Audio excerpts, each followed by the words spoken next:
What is up, rockers of the Rock Nation? This is your fellow rocker here, ex-Rockerman X.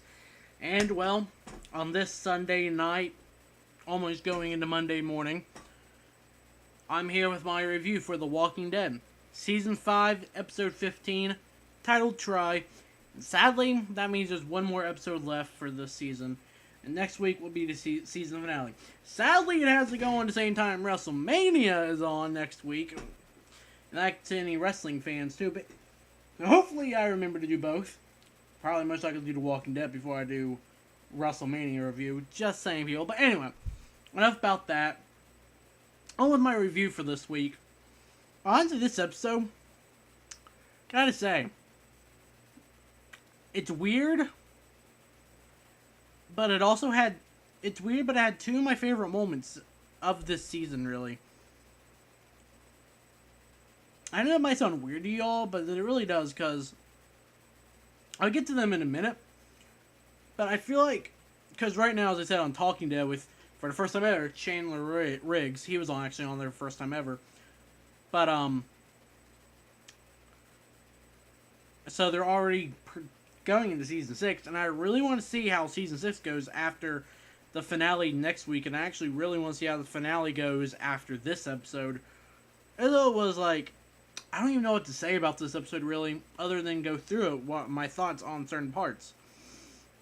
And as the first part, the opening scene, you know, when you see Carol make the casserole, the sadness casserole, how dare Deanna leave out in the cold to die? But seriously, the note, that sympathy note, or whatever it is, that Carol leaves, because I didn't get a chance to read it, but picks up, you know, and when, Deanna is burning the, is burning the note, I just feel like, in a way, it's possibly three things that Deanna's doing. One is she's cutting all ties, or going to try to attempt to cut all ties from Rick and his group, or two, they're going to kick Rick and the group out. Probably most likely Rick, I'm assuming, over the group. But probably the whole group goes if Rick goes, to be honest. And the third thing is just her laying down the gauntlet as saying war is going to begin. That's really all I gotta say on that. And to be honest, I think it's a the note burning, I think is a combination of all three, to be honest. But we have to wait and see next episode, because if it is all three, oh boy. Alexandria's in for some trouble. But anyway, perhaps in the next part I really want to talk about is, and also in the opening sequence, you see Daryl and Aaron, you see them working together again, and not necessarily them around Alexandria, but more out there. And I feel like actually this is a good job for Daryl, just because Daryl is one of those characters that needs to be out there, as an old saying is, an outdoor cat thinking he's an inside cat, basically, and that'd be, you know, horrible for Daryl. But really, what I want to see is how they I really want to see with Daryl and Aaron is how they co-op more as a team than any co-op. That sounds so. Cooperate as a team right now, because we've seen a glimpse of before, and we've seen a glimpse of it now. But you really kind of want to see more of it and see how this is going, and even in possible tough situations, how it's going to go. One thing I do want to say, though, is they do come across the cut-up walkers, and they find the one walker, Tydree, who's obviously still alive. But the W thing is what I want to talk about. Really, I think is what I mainly want to talk about. If I don't have it written down, fuck it, I'll talk about it now. No, I don't have it written down. But the W, or if you really think about it, it might not be a W, people. And from going online and reading the comic books for me, I really still want to read these comic books, just because I really want to read them. Then I'll probably read the whole thing for me. It might, depending on how they wrote it, have you maybe thought it might be an M. and I still say this, is a W or an M. I'm starting to more lean towards the M now, but then again, it might be a W. Because isn't there... Correct me if I'm wrong. Anybody who watches, correct me if I'm wrong. And I know I already said this, but isn't there a group in the comics called the Moles? I'm going to assume it's called Moles based off people thinking it's an M and not a W, because if W, most likely be wolves. But I don't know. Like I said, it could be an M based on Reddit. It could be W. They could have changed names out. I don't know. But honestly, I just want to see where this goes, and especially if this lead up to this group happens, whether it happens next season or shit, either next season, aka season 6, which I will be doing reviews on those once it comes out, or or next week, the 90-minute season finale. And one thing I like to add though too is where the fuck before I go through the I'll speak to this at the end. But after all that, I also started thinking too that I think Sasha, after she lost Bob, her brother, and everybody else close to her, I think she's officially going a little bit crazy with the hunting the walkers, stuff like that. But at the same time, when she says I'm tired of playing defense, she's actually going on the offense, I think she's trying to open a path for everyone, not just her. And she's using this hunting walkers bit as a way to basically...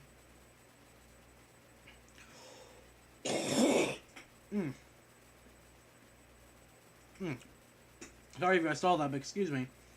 But as an excuse for her to try to what's what I'm looking for here? I don't say cooperate, but her come to terms with everything, stuff like that. And this really shows through to Michonne and Rose. I know for a fact it's Rosita Expedition, because it took me a minute, because for some reason throughout this episode when I saw Rosita, I don't know why, but I was thinking she was Terra. And I'm not kidding. If you look at them, they almost look alike, at least a little bit. But it was Rosita who I was thinking of. But after Sasha and all that, and then Michonne sitting there with her gun, about to shoot the walkers, her not bringing a sword with her is an excellent point. And then it really tells how the inside has made her to forget her main weapon of choice, her katana. I mean, of course, she knows obviously where it is, but she didn't bring it. And then she has these flashbacks to her and the hordes, her meeting Andrea, stuff like that, with her katana, stuff like that. And it made her, on the outside again, made her instincts click, if you know what I'm trying to say. And really, I feel like Michonne I don't know. It's weird to explain, but I feel like she's... And you can tell she's really went through a change this season as well, at least a little bit. But off of that, though, I feel like at this point, too, about Glenn... And I know I talk about the people a lot, but throughout this part of the season, you kind of have to talk more about the people and what they do separately than the whole episode as a whole. But Glenn, at this point, I think he's in Noah's frame of mind, at least a little bit. At least a little bit by still saying, hey, we have to make Alexandria work, blah, blah, blah. Especially he witnessed Noah die right in front of him last week. And I still say it's, I don't even know how to word that, but... And then Nicholas, I kind of wish Glenn would have killed him. Because Nicholas is just a douchebag for learning about Glenn, saying, oh, he did this. Yeah, he might have done those things, but he done certain of those things to protect Nicholas. Now, no. Because we know for a fact he didn't try to leave Aiden. He tried to help Aiden. He was breaking the glass for a reason, so that way maybe they could get out. Nah, still didn't work. Because, they lie about everything. It's ridiculous. And these Alexandrians, I'm sorry to say, if they was out there, literally out there, for, I'm going to say a day. No, not even a day. Well, let's just say a day just to be safe. But if these Alexandrians, and I mean the actual Alexandrians like Deanna, her husband, fucking Pete, anyone else I can think of, the elderly people that's there, I'm assuming. Or I'm assuming it's the elderly people, but I'm sorry. They would not make it out there. I really, to be honest, I hope next episode, Rick and the group takes over Alexandria and banish them. Because at least that way, you might need people to survive, but at least that way with Rick and people, oh my god, it'd be so much safer for them. They'd have the place to themselves. They really wouldn't have to worry about shit, to be honest. Or they would, but they wouldn't. It's just ridiculous. And the Alexandrians suck, all but a few. The kids obviously are innocent. Jessie, obviously, I like her. Really, the ones we met have all either been stupid or bad or whatever.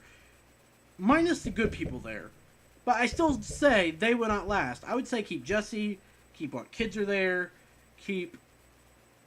I want to say some of the older people is there. Get rid of the fuckers. Get rid of Deanna. Because I do not like Deanna.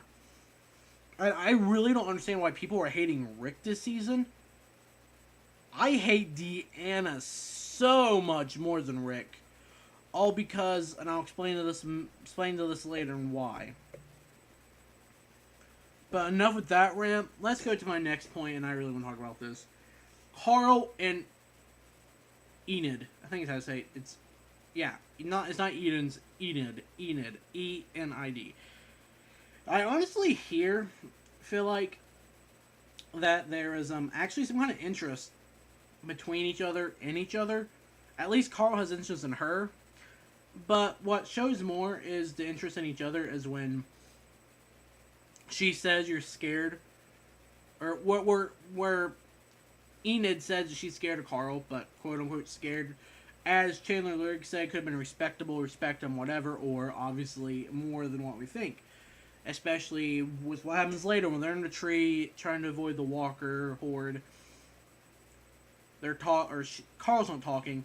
She's talking to him, and we see Carl kind of wants to, at least, either they want to kiss each other, or Carl wants to go in and kiss her.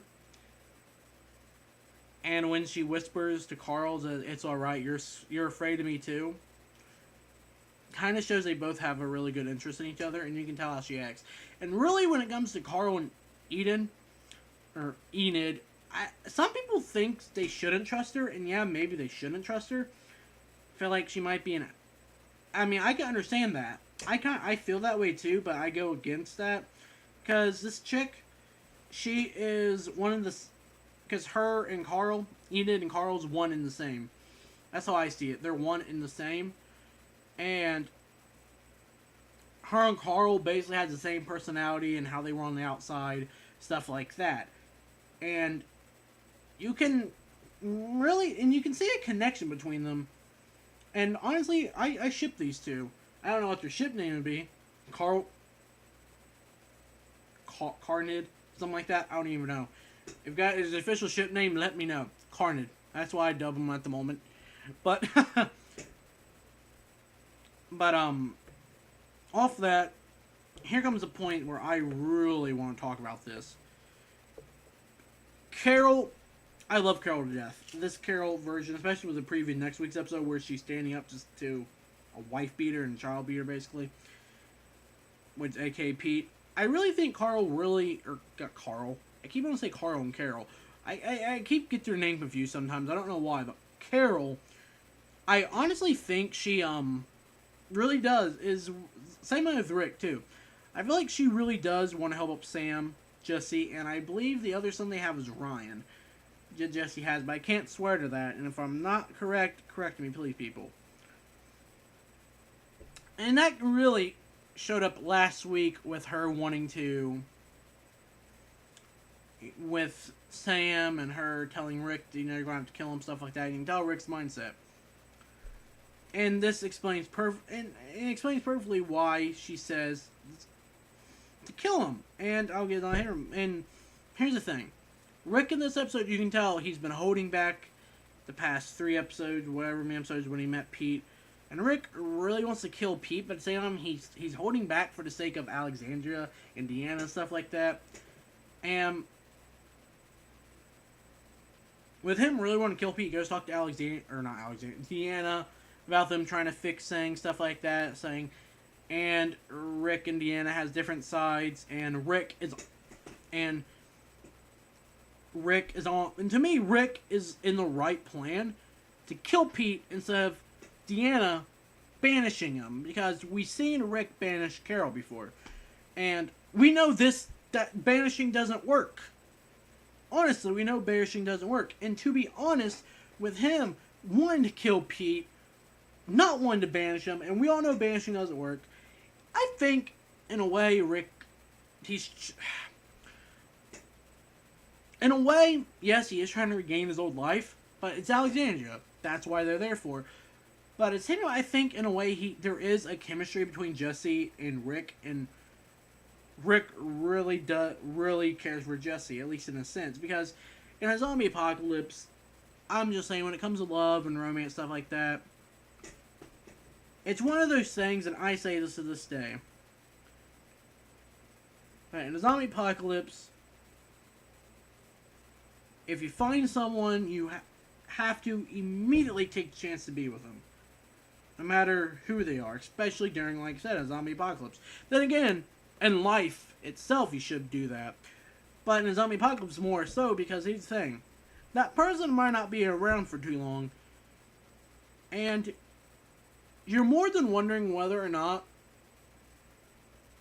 how things would have been if things could have been. You know what I'm saying? And here's the reason why. And here's the reason why too. I think Rick, he's willing to help Jesse. Tells him to Sam ask for a gun. She finally says yes, telling him, and Jesse finally says Pete has to leave, or tells Pete that he should go, and then starts this huge fight between Pete and Rick, going out the window, homewrecker, literally. End up in the house, out in the middle of the street, and after the brawl with Pete, and Rick, after the brawl with Pete, after he got, I want to say, Michonne, after, two people try to break up the fight, Jesse gets hit by Pete trying to break it up, Carl gets hit by Rick, which Carl obviously wouldn't take that personally, and Michonne comes behind Rick, bashes him, and here's the thing, in Rick's bloody, rambling mess, here's the thing I want to say,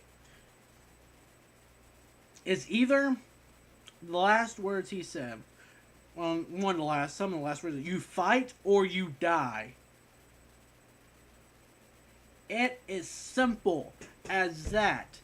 Because these fucking Alexandrians don't know shit about what they're doing. They don't know shit how the outside world really is. They might know what's out there, but they don't know shit of what it really is. And Rick, I'm Team Rick, I'm Group Rick, whatever the fuck you want to call it. That's how I see it. You fight or you die, Alexandrians.